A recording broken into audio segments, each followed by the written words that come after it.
Para esta ocasión tenemos una invitada que nos va a hablar del tema de la cerveza y sus beneficios, para lo cual, ¿no? Me permito presentarla, ¿no? Ella se llama la doctora Itzel Osorio Paz. Ella es académica actualmente de la UAM Unidad Lerma en el Laboratorio de Fisiología Integrativa. Les recuerdo a nuestros asistentes que las preguntas se hacen al finalizar la sesión, la exposición, y estén pendientes a la dinámica de las constancias, ¿sí? Que aparecerá como pantalla compartida. Sin más, le voy a dar la palabra a la doctora Itzel para que nos hable de este tan controvertido y tan afamado tema. Hola, buenas tardes a todos. Me da gusto saber que hay una audiencia más o menos grande. Espero que ya pueden observar mi presentación. ¿Ya es posible que lo observen? Sí, ya lo estamos viendo. Muy bien, gracias. Bueno, como acaba de hacerme el favor de presentarme, lo repito un poco, soy Itzel Osorio. Yo estoy haciendo una estancia postdoctoral en la Universidad Autónoma Metropolitana, en el Laboratorio de Fisiología Integrativa y de Sistemas.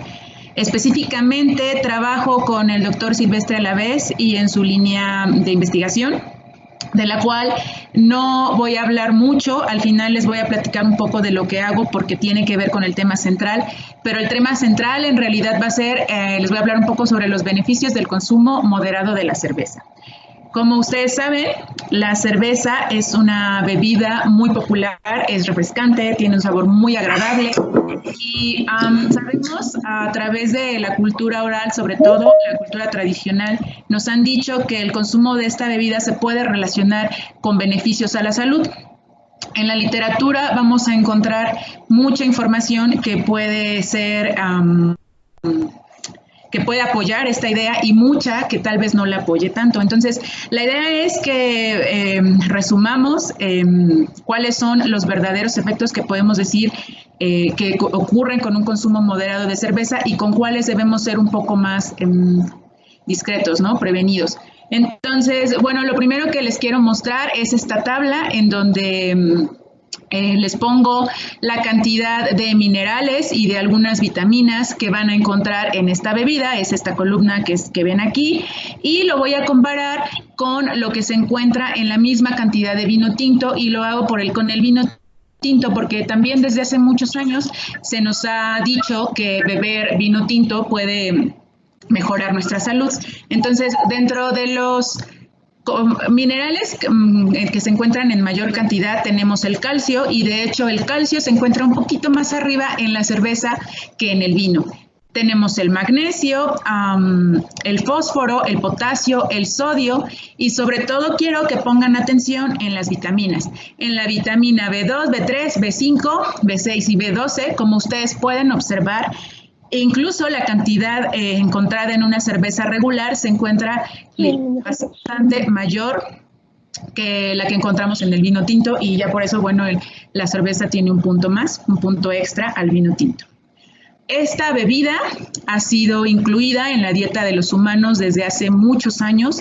Existe evidencia de que la cultura sumeria ya la consumía, por supuesto, también la cultura egipcia, y de hecho ellos tenían hasta una deidad para pedirle como una buena producción de cebada para la cerveza. Y después esta bebida fue introducida a Europa, y en la época medieval fue como la época muy importante para su producción, y de hecho los europeos agregaron ingredientes muy importantes que voy a explicarles un poco más adelante, que le van a dar la característica, ¿no? El sabor característico de esta bebida. Otra importante cualidad en estos tiempos es que debido a su elaboración, esta bebida incluso podía tomarse con más seguridad porque no tenía crecimiento microbiano que podían encontrar en el agua de un río contaminado probablemente con algún animal muerto. Y se pudo esparcir muy bien su consumo porque los ingredientes son sencillos de encontrar y generalmente se pueden cultivar en gran parte del territorio y no como el vino, por ejemplo, cuya producción depende de las uvas, ¿no? Que no se puede dar en cualquier clima. Otra cosa importante es que la cantidad de levadura que se necesitaba para hacer un poco de pan servía para hacer muchísima más cerveza, ¿no? Y ellos la utilizaban como una bebida energética también por la gran cantidad de carbohidratos que tiene. Entonces, en la época medieval se empezó a fabricar una gran cantidad de cerveza en todas partes, en las casas, y entonces con el fin de establecer cuáles eran ingredientes como un poco más seguros para que no hubiera como otras mezclas con plantas extrañas que pudieran resultar venenosas, en Alemania se estableció la ley que se conoce como la ley de la pureza, en la cual se establece que solamente se pueden utilizar estos 4 ingredientes. El primer ingrediente es el grano que nos va a aportar las azúcares que se van a fermentar para producir el alcohol. Generalmente este grano es la cebada, pero en algunos lugares se ha podido usar otro tipo de grano, como en México en algún momento se ha llegado a usar el maíz. El otro ingrediente, por supuesto, es el agua. Y este tercer ingrediente es muy importante, es la flor de una planta llamada Humulus lupulus, conocida como lúpulo. Esta flor va a dar una resina muy importante que en la elaboración produce este sabor amargo y el aroma característico de la cerveza. Además, esta planta es la que le va a dar la característica que yo les mencioné para evitar el crecimiento microbiano. Y bueno, un cuarto ingrediente que es muy importante es la levadura para iniciar una fermentación y poder producir el alcohol. Los pasos de la elaboración de la cerveza son prácticamente los mismos a nivel casero, artesanal o industrial. Van a cambiar algunas cosas y dependiendo de los cambios vamos a obtener diferentes tipos de cerveza. Pero yo les voy a hablar de los básicos. El primer paso es el malteado. En este paso lo que vamos a hacer es humidificar las semillas con un poco de agua con el fin de iniciar una germinación controlada. La germinación lo que nos va a permitir es activar las enzimas que están dentro de esta semilla, que son capaces de romper el almidón. Como ustedes saben, estas semillas guardan reservas de carbohidratos en forma de almidón, que es un polímero que no se puede fermentar, entonces tiene que romperse y se rompe gracias a la activación de estas enzimas. Y para poder después hacer la fermentación, ¿no? El siguiente paso es moler. Bueno, primero hay que secar la cebada ya germinada, a la cual en este punto ya le podemos llamar malta. Se seca con diferentes métodos. Algo que me parece importante mencionarles es que uno de estos métodos antes de los 70 era aplicar directamente aire caliente. Esto dejó de usarse y ya es prohibido, por si alguien quiere hacerlo en su casa, no lo hagan de esta manera, porque esto incrementa la cantidad de nitrosaminas y las nitrosaminas son moléculas muy cancerígenas. Entonces, se prohibió y ya, pues ahora nosotros bebemos cerveza con una cantidad de nitrosaminas, pues mínimo, ¿no? Que no nos puede afectar la salud. Entonces, una vez que se seca esta malta, se muele, se muele de manera moderada y a este proceso le vamos a llamar maceración. Entonces, el molido de la malta, una vez se vuelve a humidificar nuevamente, ahora a temperaturas específicas entre los 60 y los 70 grados centígrados para que estas enzimas sigan rompiendo el almidón y en este paso ya podemos agregar el lúpulo. Se hierve. De esta manera ya evitamos el crecimiento de cualquier otro microbio y una vez que se enfría, entonces podemos iniciar el siguiente paso, que es la fermentación. La fermentación va a ocurrir principalmente gracias a 2 tipos de levadura y va a depender de la cerveza que queremos fabricar. Si nosotros queremos fabricar una cerveza de tipo Ale, que son estas que les muestro aquí, nosotros vamos a utilizar una levadura que se llama Saccharomyces cerevisiae. Y la característica principal de este tipo de fermentación es que esta levadura permanece siempre arriba de la solución que se está fermentando y entonces deja pues que estas cervezas tengan esta turbidez. Cuando nosotros las observamos a contraluz, pues son turbias, ¿no? Cuando nosotros queremos producir o se quiere producir una cerveza de tipo lager, que es muy clara, entonces se utiliza esta levadura que se llama Saccharomyces subarum. Esta, a diferencia de la Cerevisiae, esta se mantiene abajo, se precipita cuando inicia la fermentación y se mantiene ahí todo el tiempo produciendo estas cervezas claras o rubias, ¿no? Los cambios en los diferentes pasos que les acabo de mostrar nos van a generar diferentes tipos de cerveza y al mismo tiempo nos van a modificar la cantidad y la variedad de diferentes compuestos fenólicos que pueden provenir de la cebada o del lúpulo, dándole diferentes características químicas que puede darnos ciertos beneficios. Entonces, una de las ventajas que tiene la cerveza frente a otras bebidas alcohólicas, pues es el contenido de alcohol. Ustedes seguramente saben muy bien que las bebidas de tipo destilado tienen una gran cantidad de alcohol, cerca del 50%. El vino tinto, que ya es una bebida fermentada, pues disminuye mucho, sin embargo sigue siendo un poco alta, entre 12 y 15%. En cambio, la cerveza, pues bueno, generalmente la cerveza comercial y regular, las lager, tienen 4%. Hay cervezas que pueden aumentar este contenido de alcohol, sin embargo, nunca llega el contenido del vino tinto. Hay cervezas que pueden tener 9 o 10%. Y eso va a dar una ventaja porque, como vamos a ver más adelante, si bien se ha atribuido al consumo moderado de cualquier tipo de alcohol ciertos beneficios y protección, sobre todo a las enfermedades cardiovasculares, también el abuso, sobre todo del alcohol, nos puede traer diferentes enfermedades y consecuencias importantes a la salud, como es el cáncer, ¿no? Entonces, en este sentido, que la cerveza tenga un menor contenido de alcohol, pues le da como puntos extra, ¿no? Una mejor alternativa. El consumo moderado al día que se ha recomendado para la cerveza va de los 250 mililitros a los 500. A las mujeres nos recomiendan alrededor de 300.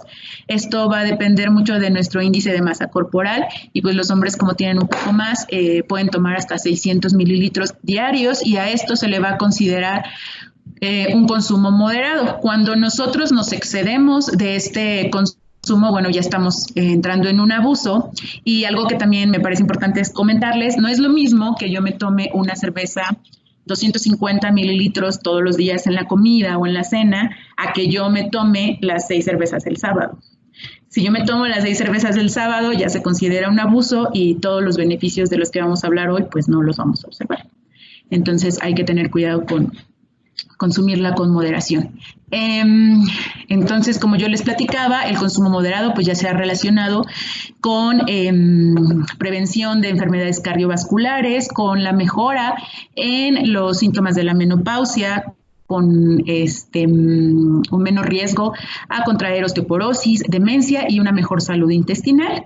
Y su abuso, como el de cualquier otro tipo de alcohol, puede provocar un aumento en el riesgo de contraer cáncer, sobre todo estos tipos que les estoy señalando aquí, obesidad y pancreatitis. Entonces, tengo que comenzar diciéndoles que la mayoría de los estudios clínicos que ustedes van a encontrar cuando comienzan esta investigación, se van a dar cuenta que ellos mismos discuten que tienen limitantes. Las limitantes se dan por factores que son difíciles de eliminar del estudio. Entonces, estos factores pueden alterar los efectos reales del consumo único de la cerveza, pero como van a ver, son un poco complicados de quitar. Uno de ellos es que es muy difícil encontrar a una persona que no beba más que cerveza, ¿no? Siempre generalmente se combina con otro tipo de bebidas y entonces, si nosotros tratamos de estudiar una población que consume regularmente cerveza, pues no lo podemos aislar, ¿no? No podemos aislar que consuman otras bebidas. Lo que se ha podido realizar, pues son encuestas, ¿no? Hay un estudio sobre todo que se hizo en la República Checa, ahí consumen una gran cantidad de cerveza y parece que en esa población pudieron encontrar un gran número de personas que no bebían otra cosa más que cerveza. Bueno, es un estudio referencial que es muy, muy interesante por los resultados, más adelante les voy a platicar un poco, pero más no no se puede hacer, y hay otros factores también como el consumo del tabaco. Y uno que es muy importante, que me parece muy importante y súper complicado de quitar, son los hábitos alimenticios y pues de ejercicio, ¿no? Es muy probable que una persona que se mantenga comiendo saludablemente y que se mantenga en forma haciendo ejercicio obtenga mejores beneficios del consumo moderado de la cerveza que una persona que fuma, por ejemplo, ¿no? Pero también ha sido un poco complicado eliminar. Alguien puede apagar su micrófono, por favor. Bueno, entonces muchos de los beneficios que vamos a observar se le han atribuido a la gran cantidad de compuestos que hay en esta bebida. Para mí, cuando inicié este estudio, me pareció impresionante la cantidad de compuestos que puede tener y sobre todo las actividades que vamos a observar, que muchas veces son actividades que se contraponen entre ellas, y eso las una bebida bastante interesante. 80% de los compuestos que encontramos en esta bebida pueden provenir de la cebada o del grano que se esté utilizando, y el 20% aproximadamente lo vamos a obtener de la flor del lúpulo. Entonces, de la cebada, los más conocidos son los ácidos fenólicos, que son los que les muestro aquí. Los ácidos fenólicos también los vamos a encontrar en frutas, en verduras y, por supuesto, en otros cereales. Pero en la cerveza el contenido es elevado y ya se ha comprobado que una vez que nosotros la consumimos, los niveles de estos en nuestra sangre aumentan. Y a estos ácidos fenólicos se les han atribuido varias actividades importantes, sobre todo de tipo antioxidante, y, por supuesto, hay un trabajo o dos que parecen mostrar que tienen actividad neuroprotectora y también protectora al sistema cardiovascular. Por otro lado, otro elemento que es muy importante, que también proviene del cereal, es el silicio. El silicio es un mineral que, aunque no se considera un mineral esencial, se ha demostrado que es muy importante para promover la formación del hueso.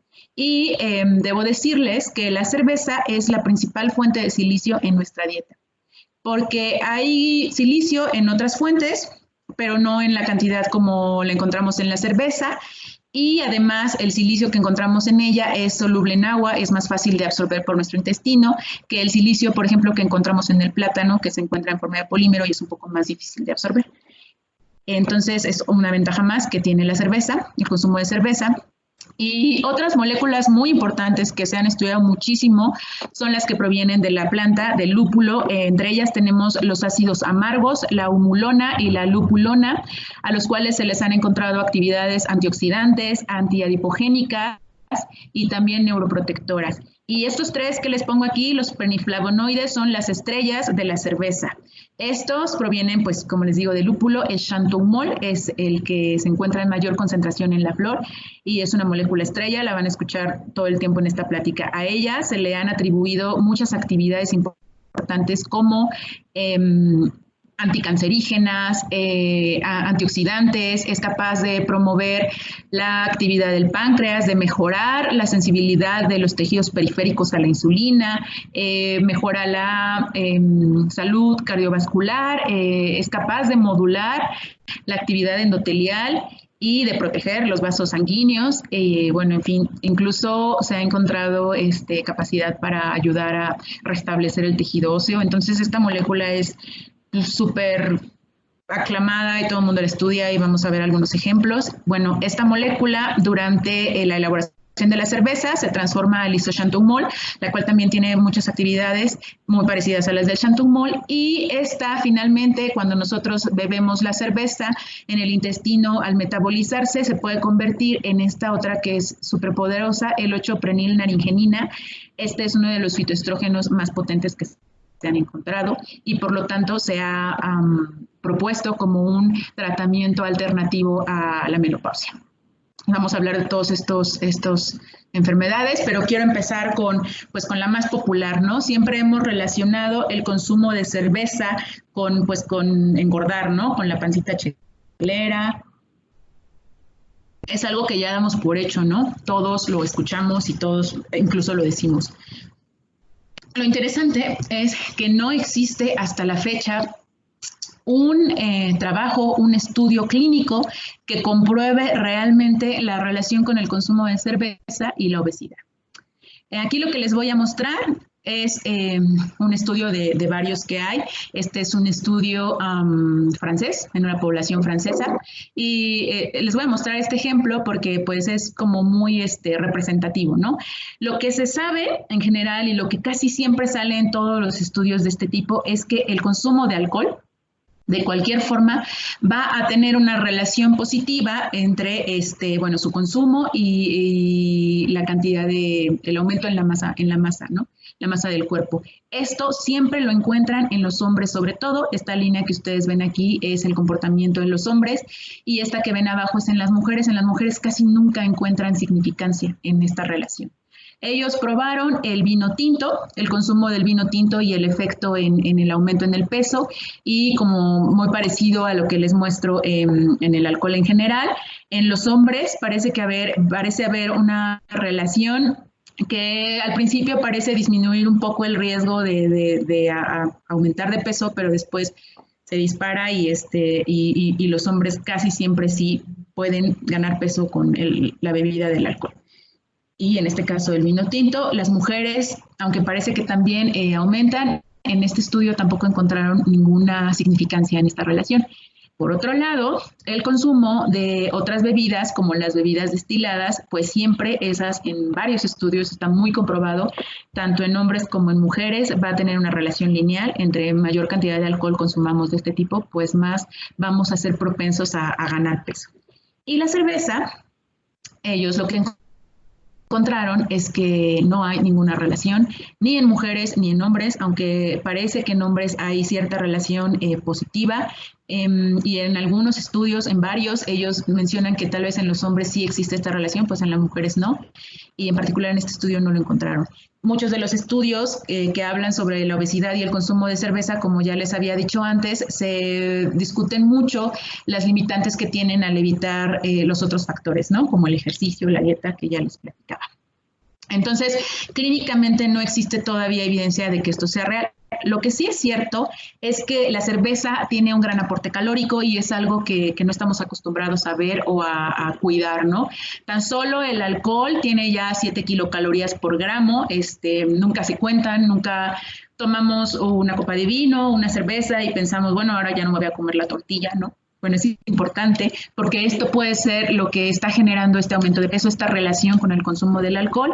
Y bueno, otro dato que es muy importante es saber que la cerveza tiene una gran cantidad de carbohidratos, 350 mililitros de una cerveza comercial tiene 8 gramos de carbohidratos, lo cual tampoco es mucho porque representa aproximadamente el 2.4% en una dieta de 2.000 kilocalorías. Entonces, es importante saber que la cerveza nos va a aportar calorías por sus carbohidratos, por el alcohol, y que debemos cuidar mucho con qué la estamos consumiendo, ¿no?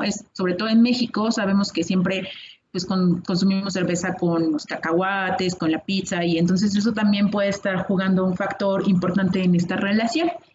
Otra cosa que ya se ha demostrado, no solo para la cerveza, sino para todo el alcohol, es que abre el apetito. Hay muchos estudios que demuestran que cuando consumimos alcohol podemos comer más, y es muy interesante también saber que incluso la cerveza sin alcohol tiene este efecto. Entonces debemos cuidar mucho lo que consumimos junto con la cerveza para no caer en este problema de la obesidad. Por otro lado, hay estudios in vitro que les voy a estar mostrando a lo largo de la plática, en donde prueban la eficacia o cuál es qué factor tienen, ¿no? ¿Qué importancia pueden tener los diferentes compuestos que encontramos en la cerveza? Y en este estudio lo que ellos estudiaron fue el xanthomol, esta molécula que yo les decía que proviene del lúpulo y que es súper poderosa. Ellos lo que encontraron es que tiene funciones antiadipogénicas, y voy a hablar un poco de esto.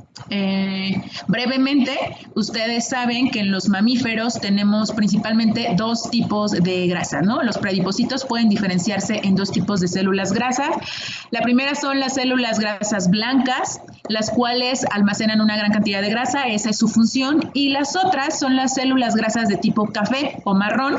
Este tipo de células se relacionan con la termogénesis. Estas células son capaces de quemar una gran cantidad de grasa para producir calor y de hecho las encontramos mucho, por ejemplo, en las patas de los renos que están en contacto con la nieve, ¿no? Para regular la temperatura. Este tipo de células las encontramos mucho en los humanos cuando somos bebés y conforme vamos creciendo se van perdiendo. Entonces, lo que ellos encontraron básicamente es que esta molécula poderosa, el xanthomol, es capaz de promover la diferenciación de los prediapósitos en vez de en células blancas, en células cafés.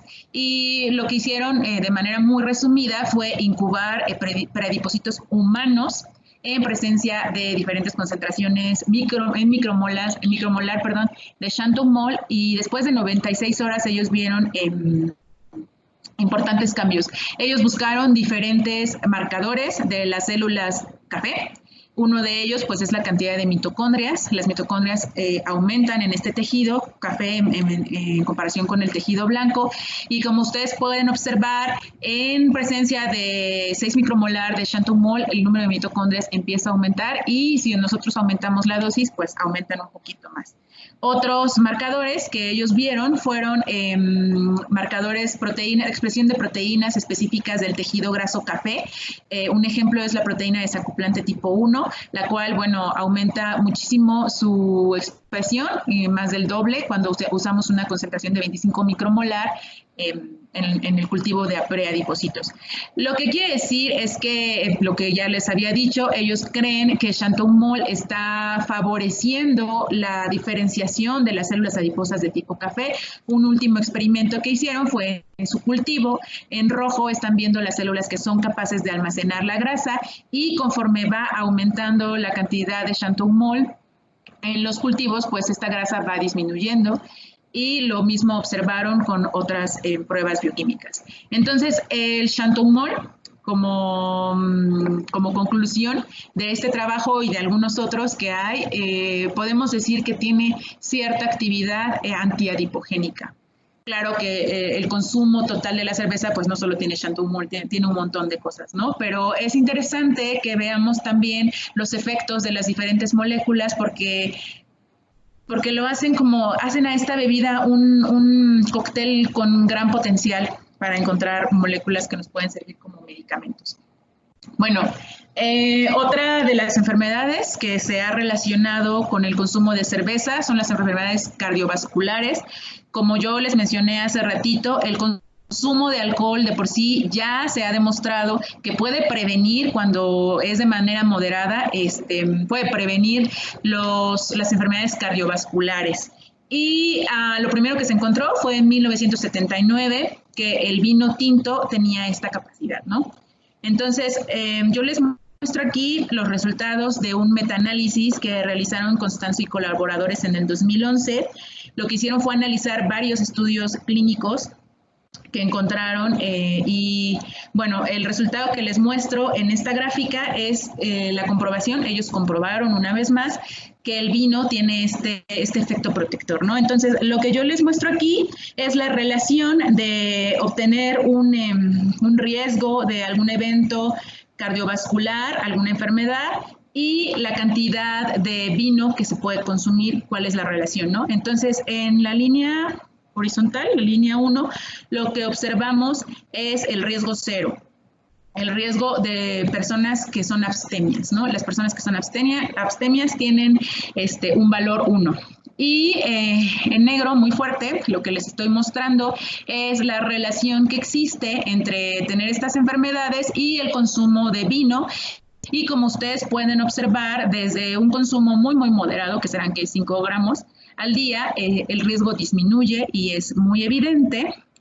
Sin embargo, empieza a subir y estas dos líneas que ustedes ven aquí punteadas representan el intervalo de confianza. Entonces, se considera un consumo confiable para prevenir estas enfermedades en esta área. Lo que ellos encuentran es justamente que a los 21 gramos de alcohol en forma de vino tinto, al día, ustedes pueden obtener un 31 de protección y esta es la protección máxima que va a dar el vino tinto.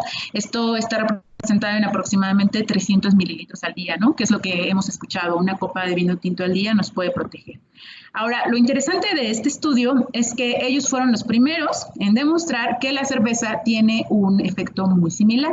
Entonces, lo mismo, solo que esta es la curva en donde vemos cómo disminuye el riesgo de tener enfermedades cardiovasculares cuando consumimos la cerveza. Si ustedes pueden observar, es un poquito más amplio cuando nuestras líneas de confianza empiezan a subir. Es alrededor de los 30 gramos, o sea, los 750 mililitros de alcohol. A pesar de eso, ellos concluyen que la protección máxima se va a dar cuando se consumen alrededor de 43 gramos de alcohol en la cerveza, o sea, es decir, poco más de 1 litro, y que esto nos va a proteger un 42%, ¿no?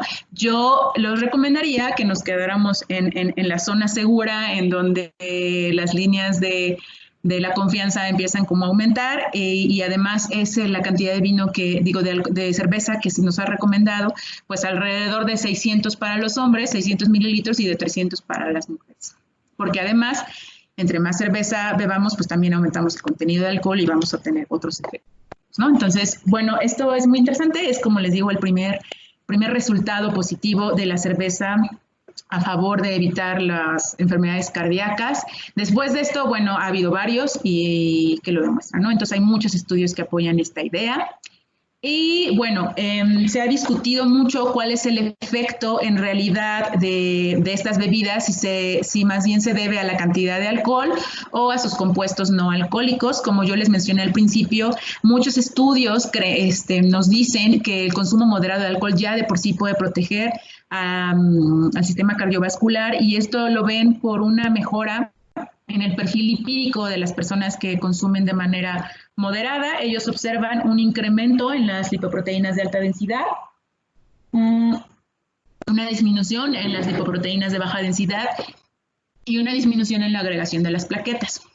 Entonces, al efecto que acabo de mostrarles de las bebidas fermentadas, casi siempre se le atribuyen estas al alcohol y a los polifenoles que encontramos tanto en el vino como en la cerveza se le ha relacionado principalmente con su capacidad para regular la función endotelial, a efectos antiaterogénicos y efectos antitrombóticos y todos estos se han relacionado principalmente con su actividad antioxidante. Entonces, bueno, como hemos visto hasta ahorita, podemos decir que el consumo de cerveza moderado no se relaciona con la obesidad.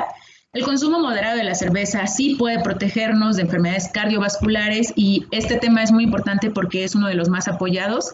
A las mujeres tomar una cerveza a diario, unos 300 mililitros, nos va a venir muy bien e incluso, sobre todo más bien, durante la menopausia.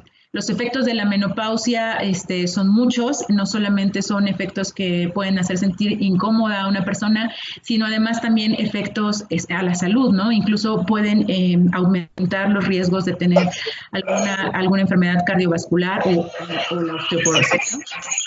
Entonces,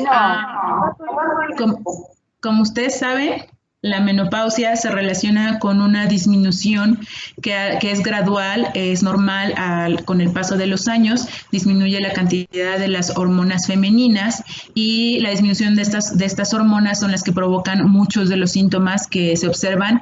La buena noticia es que la cerveza contiene esta molécula superpoderosa que yo les decía, la 8-prenilnaringenina, que es uno de los fitoestrógenos más poderosos que se conocen, incluso más poderoso que los que se encuentran en la soya. Y lo que también es muy interesante y muy importante comentarles es que muchos de los tratamientos para reemplazar las hormonas nos van a traer como consecuencia que aumente el riesgo de tener cáncer de mama, por ejemplo, y sobre todo las personas que ya tuvieron cáncer de mama con un tratamiento hormonal, pues aumentan ese riesgo, ¿no? Entonces, la cerveza se ha propuesto como un tratamiento alternativo que puede evitar esos riesgos, y eso es porque además de la 8-prenilnaringenina, la cerveza contiene esta otra molécula que yo les platicaba, el xanthumol, que tiene una actividad antiestrogénica. Entonces, esta actividad dual, superpoderosa estrogénica de la 8-plenilnaringenina y antiestrogénica del xanthomol, pueden evitar muchos de los riesgos de los que yo les he estado platicando. La osteoporosis, por ejemplo, ustedes saben que los huesos son tejidos dinámicos, todo el tiempo se está recambiando y esto es gracias a dos tipos celulares, los osteoclastos que reabsorben el hueso y los osteoblastos que lo recuperan y que forman nuevo hueso y entonces siempre mantenemos una salud cuando somos jóvenes, las mujeres, pero con la menopausia empiezan a disminuir los niveles de estrógenos, empieza a disminuir la agregación del colágeno para la formación de nuevo hueso. Y además, la actividad de los osteoclastos aumenta y disminuye la de los osteoblastos, haciendo un desbalance, ¿no? entre la resorción del hueso viejo y la formación de nuevo hueso, lo que produce una disminución en la densidad de los huesos y entonces nos vienen como más riesgos de tener fracturas. La molécula que ya les he estado platicando que se encuentra en la cerveza, el xanthomol, se ha demostrado que es capaz de favorecer la generación de células osteoblásticas en las mujeres y por lo tanto promover la formación de hueso nuevo. Entonces todavía hay muchos estudios que no están terminados del todo, pero muchos otros que sí y sobre todo in vitro parecen demostrar esta función o demuestran esta función. Entonces podemos considerar que la cerveza en concentraciones moderadas puede traernos grandes beneficios a las mujeres. Y bueno, tampoco podemos olvidar la cantidad de silicio, ¿no? Que ya les comentaba, es muy importante para la formación de hueso nuevo, que se encuentran cantidades muy altas y lo vuelvo a repetir, la fuente más importante en nuestra dieta de silicio es la cerveza. O sea, se puede conseguir en otros nutrientes, si no toman cerveza no se preocupen, la encuentran en otros nutrientes, pero la cerveza tiene mucho. Y bueno, por último, quiero hablarles de la estimulación del páncreas. Es un efecto bastante conocido. Se sabe que la cerveza es capaz de estimular su actividad y esto no necesariamente es bueno. Esto puede traernos riesgos, pero se los menciono porque me parece muy interesante. El páncreas, ustedes saben, es una glándula cuyo 85% de su masa tiene una actividad exócrina, que es la que libera enzimas digestivas, ¿no? Nos ayudan a digerir los alimentos, y tiene un 2% aproximadamente de actividad endocrina, y esta es la responsable de la secreción de insulina y glucagón, que mantiene los niveles de glucosa en sangre en niveles normales. La cerveza es capaz de activar ambas actividades. En unos trabajos muy interesantes que hizo este grupo que les muestro aquí, ellos intentaban observar cuál era el efecto de la cerveza en este aumento, ¿no? de la actividad secretora del páncreas. Nosotros también todos sabemos que el abuso de alcohol puede traer como consecuencia una actividad desmesurada exócrina, lo que aumenta la cantidad de estas enzimas digestivas en el tracto principal del páncreas, lo que termina dañándolo, generando la pancreatitis, ¿no? O sea, de por sí ya sabemos que el abuso del alcohol tiene este efecto. Entonces, ellos quisieron probar, pues, que si la cantidad de alcohol que tiene una cerveza regular, pues es capaz de hacer este efecto, ¿no? Entonces, en una solución pusieron 4% de alcohol, la aplicaron en el estómago a las personas, a voluntarios, y encontraron que 4% de alcohol no es capaz de aumentar la actividad exocrina del páncreas. Otro factor que podría ser importante es la cantidad de carbohidratos que está en la cerveza. Entonces, cuando ellos añadieron a la solución una cantidad más o menos parecida de glucosa, de carbohidratos que encontramos en la cerveza, ellos tampoco encontraron que el páncreas aumentara su actividad exocrina, ¿no? Entonces, pues ya no tuvieron de otra más que darles cerveza, y cuando les dieron 250 mililitros de cerveza, ellos encontraron que aumenta la actividad exocrina del páncreas. Es muy interesante. Eso quiere decir que hay otras sustancias, que no es ni el alcohol ni los carbohidratos dentro de la cerveza, que son capaces de promover esta actividad. Y lo más interesante es que cuando ellos subieron la cantidad de cerveza a 850 mililitros, este efecto se inhibió. Entonces, 850 mililitros de, de cerveza no favorecen la actividad exócrina. Algunos lo atribuyen a la cantidad de alcohol y entonces probablemente el alcohol pueda inhibir la actividad exócrina del páncreas. Y hay algunas otras personas que consideran que también en la cerveza puede haber otras sustancias que estén haciendo un efecto dual, como el que yo les mencionaba de los estrógenos, ¿no? Lo cual me parece bastante interesante. Como yo les mencionaba, esta bebida tiene un gran potencial químico. Podemos encontrar un montón de compuestos que nos pueden ayudar a un montón de cosas que tal vez todavía no conocemos. Y bueno, también la cerveza, como yo les platicaba, se sabe que es capaz de inducir la actividad endocrina del páncreas y además se sabe que Chantomol, otra vez, es capaz de mejorar la respuesta de los tejidos periféricos a la insulina y capaz de controlar los niveles de glucemia, y entonces podríamos decir que se podría evitar un poco el riesgo de padecer diabetes. También hay estudios clínicos que muestran cierta protección del consumo moderado de alcohol a contraer diabetes, y esto incluye a la cerveza. Recuerden, siempre hay que tomar con mucha precaución este tipo todavía de análisis, ¿no? Y bueno, ahora sí, finalmente en el laboratorio, en la línea de investigación del doctor Silvestre, lo que estamos interesados es en el proceso de envejecimiento. Ustedes saben que durante el envejecimiento vamos a poder tener varias enfermedades como cáncer, diabetes, Alzheimer, osteoporosis. Entonces, lo que está interesado el grupo es en encontrar moléculas que sean capaces de proteger a las personas durante este proceso natural del envejecimiento, y mi tarea muy específicamente es buscar estas moléculas a las cuales se les ha llamado geroprotectores dentro de la cerveza. Como yo les he estado mencionando durante toda esta plática, la cerveza tiene una gran cantidad de compuestos fenólicos y de otro tipo, y pues estamos pensando que tal vez en alguno de ellos encontremos alguno que sea capaz de proteger a las personas, a los adultos mayores, ¿no? A todos conforme vayamos creciendo. Entonces, lo que yo hago en el laboratorio es elegí estudiar estos 4 ácidos fenólicos porque se encuentran en una gran cantidad en la cerveza, y ya se sabe que cuando la consumimos los podemos encontrar en nuestra sangre en también concentraciones considerables, y sobre todo porque no se han estudiado tanto como el Chantomol, ¿no? Bueno, no les voy a enseñar mis resultados, solo les voy a hablar un poquito de cómo lo hago, porque mis resultados todavía no están muy completos. Yo trabajo con este modelo, que es el gusano Caenorhabditis elegans, mejor conocido como C. elegans.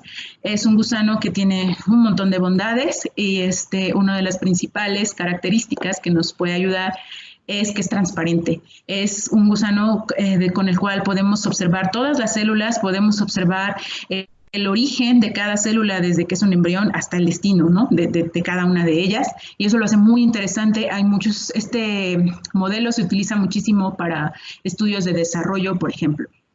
Es un organismo muy pequeño, no mide más de 1 milímetro en los adultos, y tiene un corto tiempo de vida, lo cual para mí es bastante ventajoso, porque si estudio el envejecimiento solo tengo que esperar 2 a 3 semanas. En cambio, si yo trabajara con el ratón, tendría que esperarme 3 a 5 años, ¿no? Entonces, esa es una gran ventaja. Es barato y relativamente fácil de manejar en el laboratorio. Y algo muy importante es que alrededor del 70% de nuestro genoma puede encontrar un homólogo en este organismo, y de hecho hay muchas vías metabólicas, celulares, de los mamíferos que se han encontrado en este modelo, por ejemplo, la apoptosis. Y pues no está de más decirles que el primer genoma secuenciado fue pues de C. elegans, ¿no? Entonces es un modelo bastante bondadoso.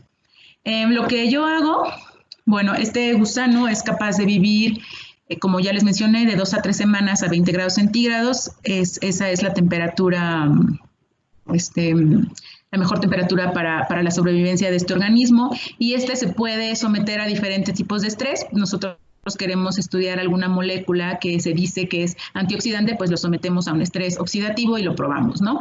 El estrés que yo utilizo, porque me parece que es práctico, y cuando encontramos una molécula que es capaz de proteger de este tipo de estrés, tiene un gran potencial como geroprotector, ese es el estrés térmico. Entonces, lo que yo hago es incubar.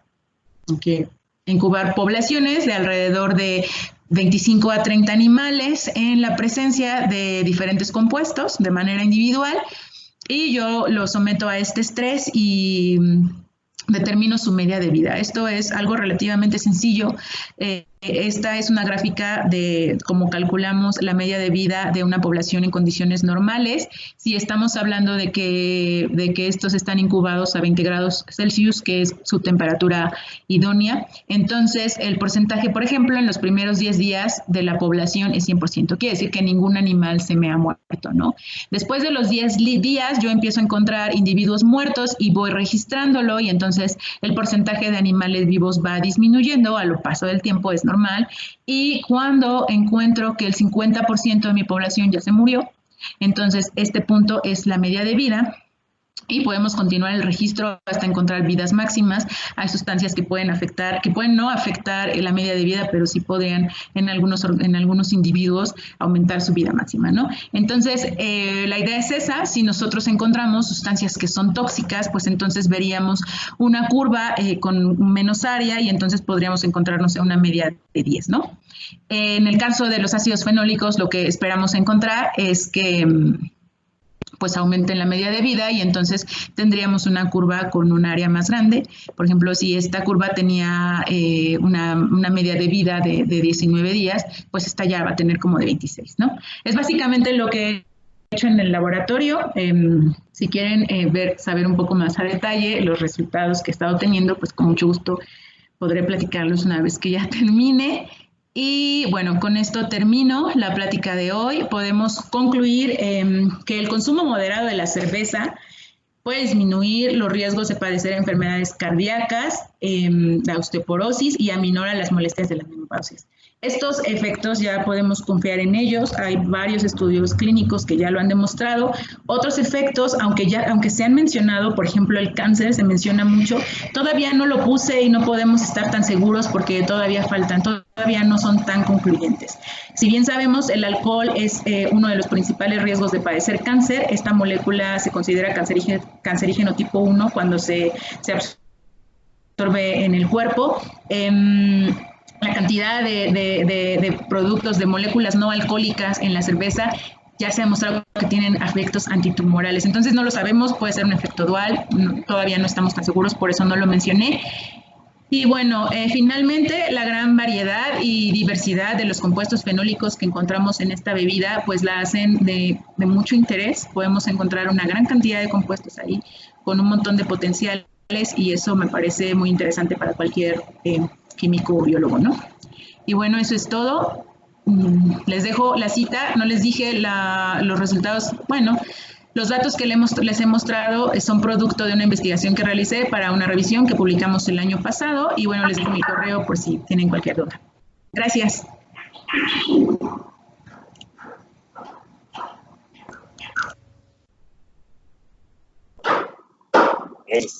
Gracias, estuvo interesante el tema. En este caso, muchas gracias. Le pido de favor que cierren sus micrófonos para pasar a la sesión de preguntas, por favor. Sí. Bien. Vamos a comenzar con las preguntas. Voy a tratar de cambiar un poco la redacción de ellas para adecuarlas, ¿no?, al contexto. Bien, una de las primeras preguntas, doctora Itchel, por favor, si nos hace favor de contestar, es si el consumo de la cerveza con alimentos, ¿no?, es recomendable, ¿no?, y que si, bueno, los beneficios que aporta la cerveza se pueden aprovechar en concomitancia con la dieta o está contraindicado, ¿no?, para obtener esos beneficios.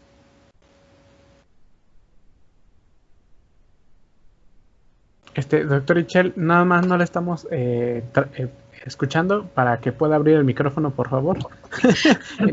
Ya llevo como media hora hablando. No hay estudios específicos que hablen sobre esto. Me parece muy interesante porque, pues sí, ¿no?, podemos encontrar algún cruce, ¿no?, entre las moléculas. No existen. Lo único que puedo decir es que la cantidad de calorías que consumimos junto con la cerveza sí debe cuidarse, porque como ya les mencioné, abre el apetito. Entonces, tendemos a comer todo lo que nos encontramos y es mejor tener cerca una ensalada o un alimento como más saludable que tener, no sé, una pizza o algo así. Muchas gracias. La siguiente pregunta es, ¿qué tipo de cerveza muestra mayores beneficios? ¿Si una cerveza clara o una cerveza oscura? Por favor. Pues en cuanto a la calidad a la cantidad de los premiflavonoides, que ya son súper estudiados, las cervezas oscuras tienen más. Todas tienen, pero la oscura tiene mucho más. Muchas gracias. La siguiente pregunta es, ¿hay alguna relación entre el consumo de cerveza y el desarrollo muscular? Ya que hay estudios, ¿no?, que tienen esta posición, pero también hay estudios, ¿no?, que van en contradicción a esto. Sí, efectivamente es un tema todavía controversial y yo creo que también tiene que ver con estos otros factores que no se toman en cuenta, ¿no?, que es difícil descartar. No lo sé, no podría decir si realmente la tenga, solo lo que he estado diciendo, hay que combinar, o sea, una persona que se mantiene haciendo ejercicio y alimentándose bien, tal vez pueda obtener mejores beneficios de la cerveza. Sí, en efecto, también considero que es parte, ¿no?, de la gran variedad de moléculas que tiene la cerveza. Bien, la siguiente pregunta es si las cervezas light, o estas denominadas light, porque, bueno, hay que ponerlo entre comillas, ¿verdad? En el etiquetado viene que tiene un aporte calórico menor. ¿Mantiene los beneficios? Sí, las cervezas light lo que hacen durante el proceso es aumentar el rompimiento del almidón para que se fermente completamente y evitar que tenga una mayor cantidad de azúcares, pero todos los demás se mantienen. De hecho, la cerveza sin alcohol también tiene todos los beneficios. Muchas gracias, doctora. Hay bastantitas preguntas, le pido que nos tenga paciencia para que podamos ocupar, ¿no?, la mayoría de ellas y responderle a la audiencia. Bien, la siguiente pregunta es si los beneficios son exclusivos de la cerveza de cebada.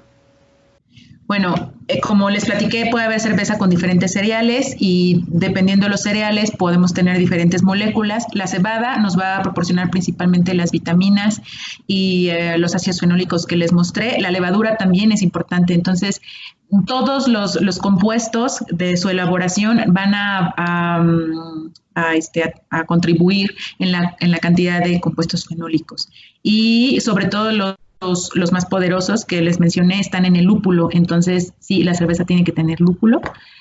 Si no la tiene, todavía vamos a tener vitaminas y otras cosas, pero bueno, creo que es como el ingrediente pues más importante que yo pondría. Muchas gracias. La siguiente pregunta es si conoce de alguna cerveza que contenga una cantidad grande de este compuesto muy conocido, muy estudiado que menciona, que es el xantumol. Sí, bueno, lo que les mencionaba, todas tienen xantumol, todas, pero la que más tiene es la cerveza oscura. Entre más oscura, las stout o todas esas, porter. Entre más amarga también, quiere decir que tiene más lúpulo, la sale. Muchas gracias. La siguiente pregunta, doctora, si el consumo concomitante de cerveza y vino es sinérgico o antagónico, ¿no? Yo supongo que hablan en efectos ahora sí que benéficos, ¿no? Es una pregunta muy interesante, no lo sé. Nunca he visto un estudio que lo hagan en conjunto, pero puede pasar cualquier cosa. O sea, puede ser que el beneficio aumente o puede ser que salga contraproducente. No sabemos cómo van a chocar, ¿no? La actividad de los diferentes compuestos, de los compuestos fenólicos del vino y de la cerveza. Pero es muy interesante, no sé. Sí, en efecto, ¿no? Igual tendría que ser un estudio muy controlado, ¿no? Para tener pues los resultados deseados. Bien, la siguiente pregunta es si las personas que tienen el nivel de ácido úrico aumentado, ¿no? Y se les recomienda no consumir cerveza, ¿cómo pueden obtener beneficios de algún otro bebida, ¿no? Supongo, ¿no? Reformulando un poquito la pregunta, ¿no? Para estos efectos, ¿no? Bueno, la verdad es que no puedo decirlo con mucha seguridad. Yo no conozco mucho de la enfermedad.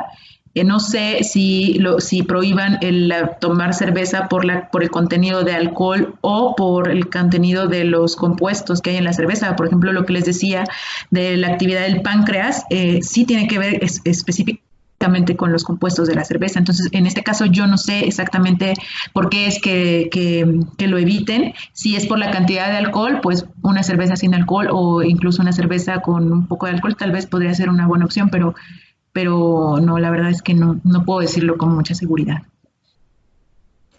Muchas gracias. En el caso de las mujeres en edad fértil, si el consumo moderado de estas dosis que menciona de cerveza es contraproducente, si hay algún estudio al respecto. En las mujeres, supongo que se refieren a las mujeres que ya están embarazadas, no se recomienda consumo de alcohol, pero una de las bebidas que suelen como permitirse, no diario, ¿no? Pero pues no sé, tal vez una vez al mes, tal vez una vez a la semana, no recuerdo bien, es la cerveza. Y la cerveza también tiene una gran cantidad de ácido fólico, entonces no creo que esté tan mal siempre y cuando sea demasiado moderado, ¿no? Entonces, pues, tal vez puedan consumir más una cerveza sin alcohol. Muchas gracias, sí. Bueno, nos mencionaba ya de la cerveza que tiene Machantumol, pero también preguntan si hay una cerveza que tenga este contenido de moléculas, ¿no? Que son con actividad estrogénica, si hay algún tipo, ¿no? Yo supongo que entre las diferentes variantes. Lo mismo, la actividad estrogénica va a provenir de las sustancias que nos da el lúpulo. Entonces, entre más amarga sea la cerveza, más cantidad de lúpulo y es probable que tenga más estrógenos. Y en este caso, pues sí, las Pale Ale, creo que se llaman, son muy amargas y las obscuras también tienen una gran cantidad. Este tipo de cervezas, más que las comerciales, podrían contener más de los compuestos polifenólicos de los que hablamos. Muchas gracias, doctora. Voy a seguir. Siguen llegando preguntas, disculpe, pero bueno, tenemos ahí bastantes dudas. Bien, también nos preguntan si de qué manera influye el alcohol en la hipertensión arterial. Bueno, el alcohol, como ya les había mencionado, por sí mismo ya se ha relacionado con una disminución en los riesgos de tener alguna enfermedad de tipo también incluyendo la presión arterial, con concentraciones muy, muy bajas, ¿no? El alcohol es capaz de mejorar, como ya les mencioné, el perfil lipídico y esto favorecer un poco, evitar que se tapen los vasos y todo esto. Pero el consumo debe ser muy poquito. Ok, gracias. La siguiente pregunta es si el alcohol puede perjudicar, aumentar o disminuir, ¿no? O de cierta forma cambiar lo que es el rendimiento sexual, si hay algún estudio que hable de ello. Ahí sí, la verdad no tengo idea, no sé. Ok, gracias. Bien, la siguiente pregunta, ¿cuál sería el momento del día adecuado para consumir una cerveza? Creo que es una pregunta muy buena. Pues yo creo que a cualquier hora, no importa, o sea, hay muchos mitos sobre si debemos consumir carbohidratos después de las 6 de la tarde o no, que si es mejor comer el cereal en la mañana o no. Bueno, en realidad a la hora que sea, o sea, tú puedes tomarte una cerveza a las 2 de la mañana y no importa. Si a lo que te refieres es a la cantidad de carbohidratos, si a lo que se refieren es a la cantidad de los compuestos fenólicos, pues pasa lo mismo, a cualquier hora está bien. Gracias. La siguiente pregunta es si la cerveza ayuda al crecimiento del busto. Nunca había escuchado, a lo mejor, no lo sé, a lo mejor se relaciona con esto que dicen que la cantidad de carbohidratos promueve como el aumento en la grasa, no lo sé, y si lo dices por los estrógenos, no he visto ningún estudio al respecto, no sé, habría que buscarlo bien. Muchas gracias. Sí, igual considero que es de las dos partes, ¿no? Tanto la parte estrogénica como la parte del aumento en los lípidos, ¿no? Bien, la siguiente pregunta es ¿cómo se modifica la microbiota con el consumo prolongado de cerveza? Si hay una relación, si hay un cambio, etcétera, ¿no? No sé específicamente cómo cambie, pero sí, por supuesto que va a haber cambios. Es una bebida de tipo fermentada y las bebidas fermentadas promueven la salud de nuestro intestino, hablando de la microbiota. Y lo que es muy interesante es que también muchos de los compuestos fenólicos pueden ser transformados por nuestra microbiota, ¿no? Entonces, incluso el tipo de bacterias que tengamos en el intestino va a favorecer la presencia de algunos otros compuestos. Muchas gracias. La siguiente pregunta es, voy a modificarla un poco, pero bueno, habla de la gran cantidad de cervezas artesanales a las que tenemos alcance, ¿no?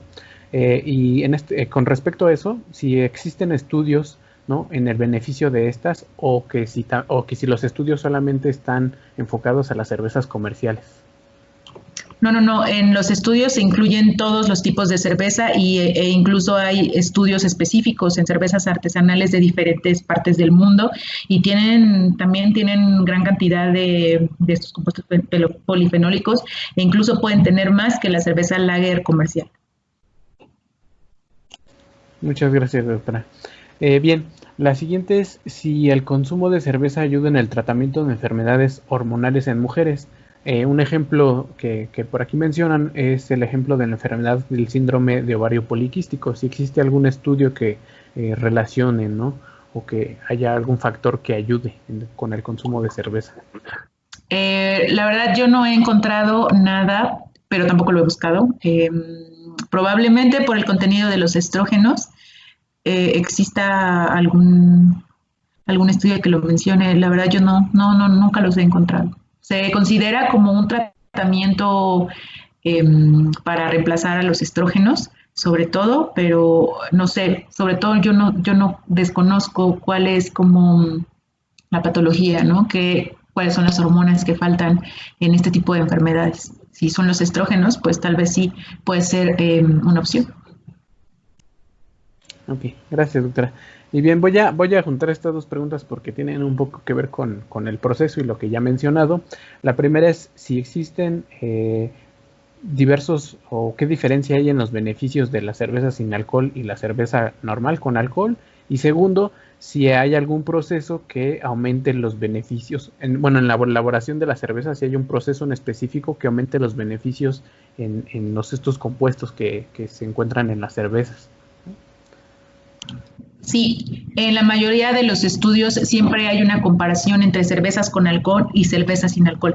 Muchos de los beneficios obtenidos por la cerveza lo podemos obtener en la cerveza sin alcohol, pero otros tantos sí necesitan del alcohol, porque como yo les mencionaba, no podemos separar tanto el efecto de los compuestos no alcohólicos y el alcohol de la cerveza, porque por ejemplo en cuanto a disminuir el riesgo a tener una enfermedad cardiovascular, el etanol está jugando un papel muy importante. Entonces, y por ejemplo, en el del páncreas que yo les mencionaba, también cuando aumentábamos la cantidad de alcohol, pues se previene la activación de la inducción de la actividad exócrina en el páncreas. Entonces, el alcohol sí juega un papel importante.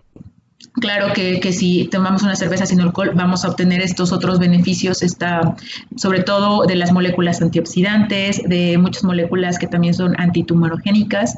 Vamos a seguir obteniendo la actividad estrogénica. Sobre todo yo diría que podemos seguir obteniendo las ventajas para la menopausia, la osteoporosis. Y bueno, les digo que el cáncer no estoy muy segura, pero también se han relacionado muchas de que estas moléculas son anticancerígenas y las sigue teniendo. Pero para cuando hablamos de las enfermedades cardiovasculares, a lo mejor nos siguen protegiendo, pero no se les olvide que el alcohol también juega un papel importante. Y bueno, perdón, la otra parte era que si se podía hacer algo durante la elaboración para favorecer el contenido de estas moléculas. Sí, de hecho mucha gente lo practica y lo principal es, los pasos principales es cuando se tuesta la malta, se pueden obtener mucho más compuestos fenólicos que vienen de la cebada y agregar el lúpulo, ¿no? Hay empresas, cerveza artesanal que se produce con una gran cantidad de lúpulo. Ya. Ok, muchas gracias, doctora. ya tenemos una última pregunta. Y si la levadura de cerveza como suplemento, si hay un suplemento que es levadura de cerveza, proporciona los mismos beneficios que una cerveza, ¿no? Ahora sí que... No, la cerveza la levadura puede darnos vitaminas, le puede dar vitaminas a la bebida, pero la bebida tiene, como ya les mencioné, el lúpulo y la cebada, y de ahí proviene la mayoría de los compuestos. Ok, muchas gracias, doctora. Esas serían las preguntas que llegaron de nuestro auditorio. No sin antes, pues, nuevamente agradecerle la participación, haber aceptado mi invitación, ¿no? Bueno, contribuir un granito más a la difusión de temas que parecieran temas que ya son muy escuchados, muy buscados, pero aún tienen mucho por darnos, ¿no? Bien, entonces a nuestro auditorio le recuerdo, ¿no?, que nos sigan en las redes sociales, ¿no? Aparecen en su pantalla, tanto el Facebook como el Instagram. Bueno, queden al pendiente de las siguientes exposiciones. Le reitero, muchas gracias, doctor Ichel, por la exposición, ¿no? Y gracias a todos los asistentes.